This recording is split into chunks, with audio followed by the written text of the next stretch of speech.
Chapter 3: Faith Visualization of and Belief in Attainment of Desire, the second step toward riches.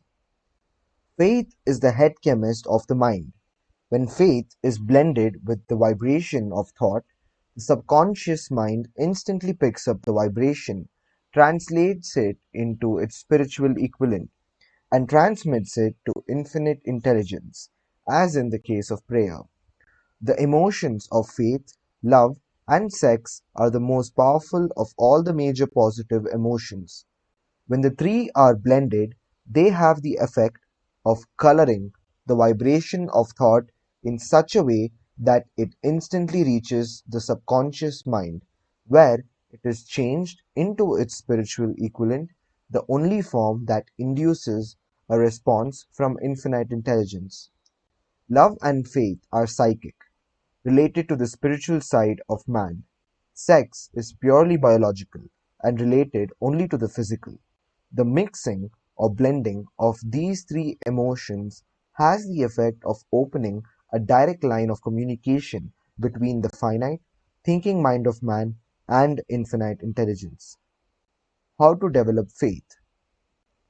There comes now a statement which will give a better understanding of the importance the principle of autosuggestion assumes in the transmutation of desire into its physical or monetary equivalent, namely, faith is a state of mind which may be induced or created by affirmation or repeated instructions to the subconscious mind through the principle of autosuggestion. As an illustration, consider the purpose for which you are, presumably, reading this book. The object is, naturally, to acquire the ability to transmute the intangible thought impulse of desire into its physical counterpart, money. By following the instructions laid down in the chapters on autosuggestion and the subconscious mind, as summarized in the chapter on autosuggestion, you may convince the subconscious mind that you believe you will receive that for which you ask, and it will act upon that belief, which your subconscious mind passes back to you in the form of faith, followed by definite plans for procuring that which you desire. The method by which one develops faith where it does not already exist is extremely difficult to describe, almost as difficult, in fact, as it would be to describe the color of red to a blind man who has never seen color and has nothing with which to compare what you describe to him. Faith is a state of mind which you may develop at will after you have mastered the 13 principles, because it is a state of mind which develops voluntarily through application and use of these principles.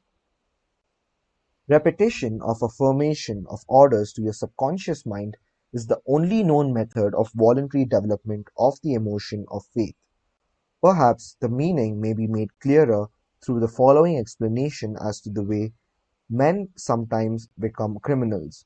Stated in the words of a famous criminologist, when men first come into contact with crime, they abhor it.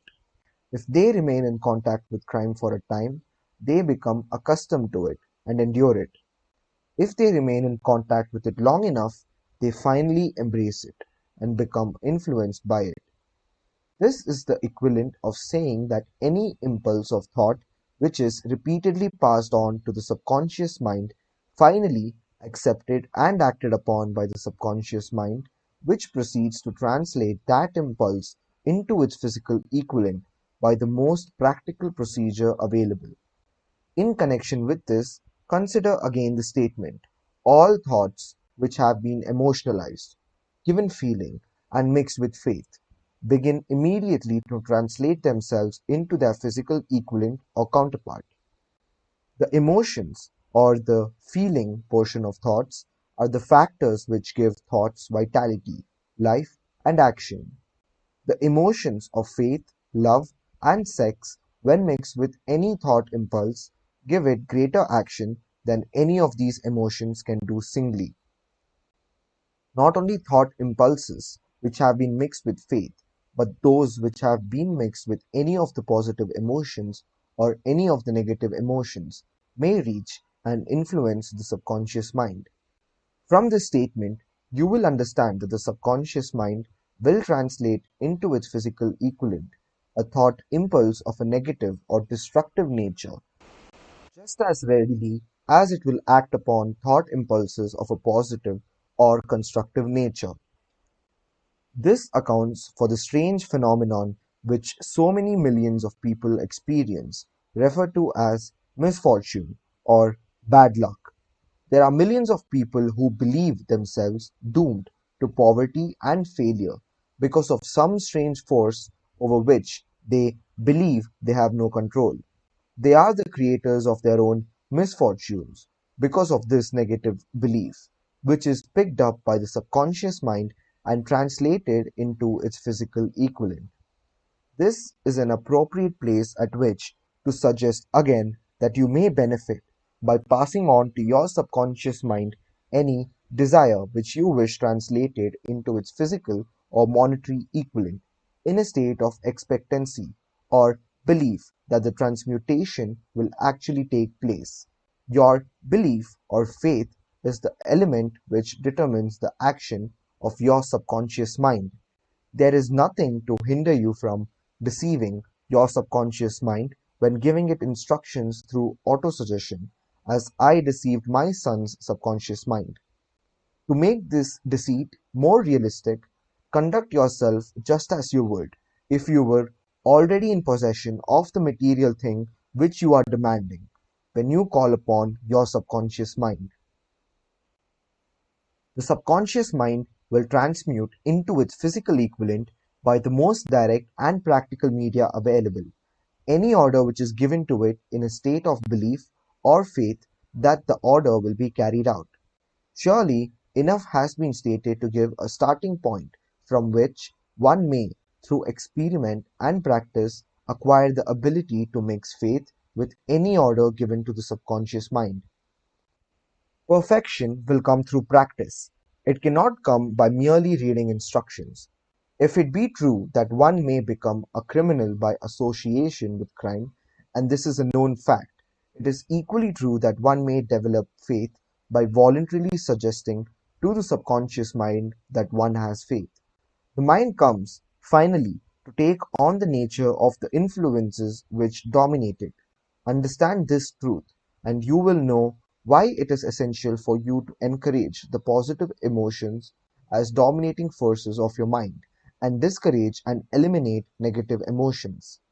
A mind dominated by positive emotions becomes a favorable abode for the state of mind known as faith.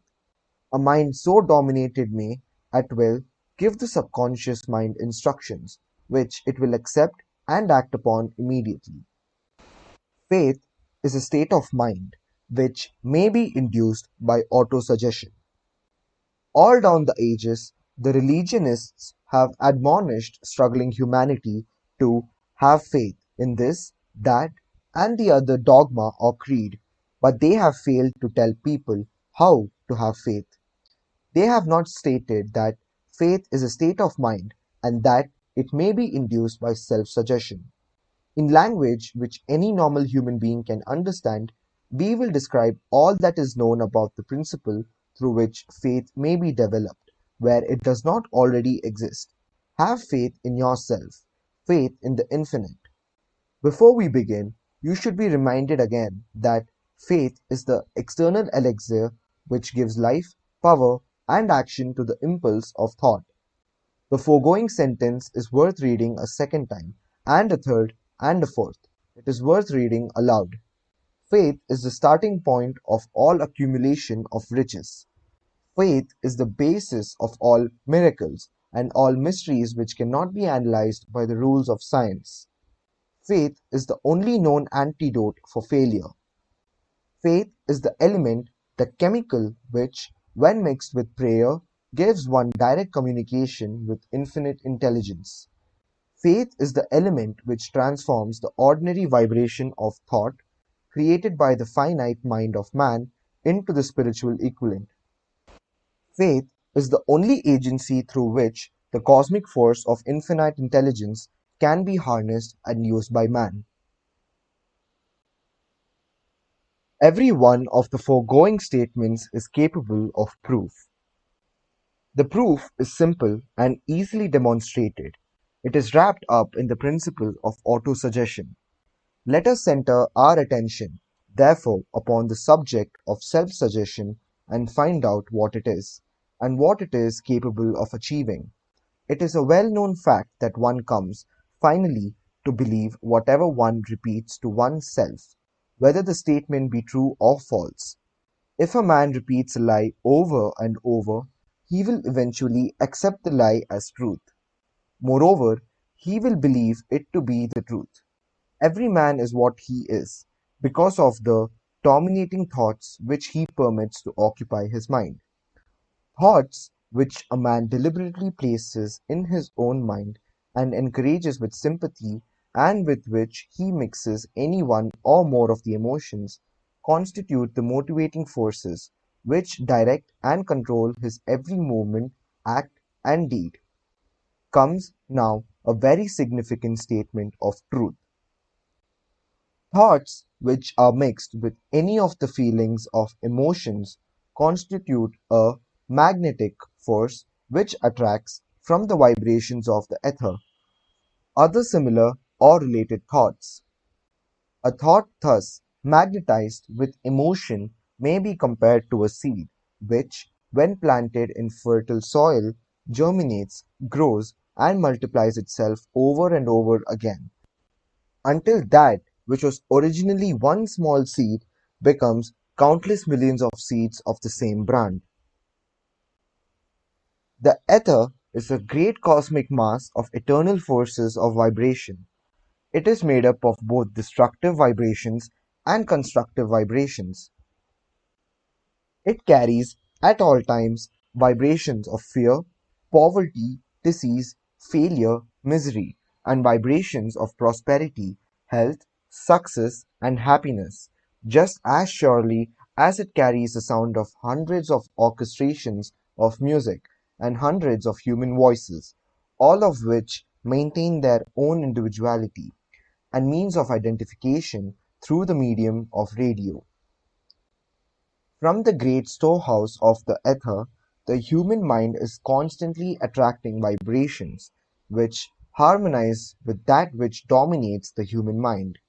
Any thought, idea, plan, or purpose which one holds in one's mind attracts from the vibrations of the ether a host of its relatives, adds these relatives to its own force, and grows until it becomes the dominating, motivating master of the individual in whose mind it has been housed.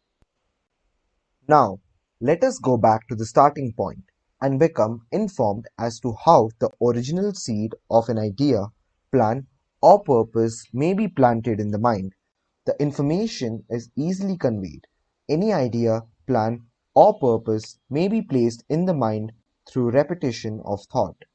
This is why you are asked to write out a statement of your major purpose or definite chief aim, commit it to memory, and repeat it in audible words day after day until these vibrations of sound have reached your subconscious mind. We are what we are because of the vibrations of thought which we pick up and register through the stimuli of our daily environment. Resolve to throw off the influences of any unfortunate environment and to build your own life to order, taking inventory of mental assets and liabilities, you will discover that your greatest weakness is lack of self-confidence. This handicap can be surmounted and timidity translated into courage through the aid of the principle of autosuggestion. The application of this principle may be made through a simple arrangement of positive thought impulses stated in writing, memorized, and repeated until they become a part of the working equipment of the subconscious faculty of your mind. Self-confidence formula. First, I know that I have the ability to achieve the object of my definite purpose in life. Therefore, I demand of myself persistent, continuous action toward its attainment, and I here and now promise to render such action. Second, I realize the dominating thoughts of my mind will eventually reproduce themselves in outward, physical action and gradually transform themselves into physical reality. Therefore, I will concentrate my thoughts for 30 minutes daily upon the task of thinking of the person I intend to become, thereby creating in my mind a clear mental picture of that person. Third, I know through the principle of autosuggestion, any desire that I persistently hold in my mind will eventually seek expression through some practical means of attaining the object back of it. Therefore, I will devote 10 minutes daily to demanding of myself the development of self confidence. Fourth, I have clearly written down a description of my definite chief aim in life, and I will never stop trying until I shall have developed sufficient self confidence for its attainment. Fifth, I fully realize that no wealth or possession can long endure unless built upon truth and justice. Therefore, I will engage in no transaction which does not benefit all whom it affects. I will succeed by attracting to myself the forces I wish to use and the cooperation of other people. I will induce others to serve me because of my willingness to serve others. I will eliminate hatred, envy, jealousy, selfishness, and cynicism by developing love for all humanity because I know that a negative attitude toward others can never bring me success. I will cause others to believe in me because I will believe in them and in myself. I will sign my name to this formula, commit it to memory, and repeat it aloud once a day with full faith that it will gradually influence my thoughts and actions so that I will become a self reliant and successful person. Back of this formula is a law of nature which no man has yet been able to explain. It has baffled the scientists of all ages. The psychologists have named this law autosuggestion and let it go at that. The name by which one calls this law is of little importance. The important fact about it is it works for the glory and success of mankind if it is used constructively. On the other hand, if used destructively, it will destroy just as readily. In this statement may be found a very significant truth, namely, that those who go down in defeat and end their lives in poverty, misery, and distress do so because of negative application of the principle of autosuggestion. The cause may be found in the fact that all impulses of thought have a tendency to clothe themselves in their physical equivalent,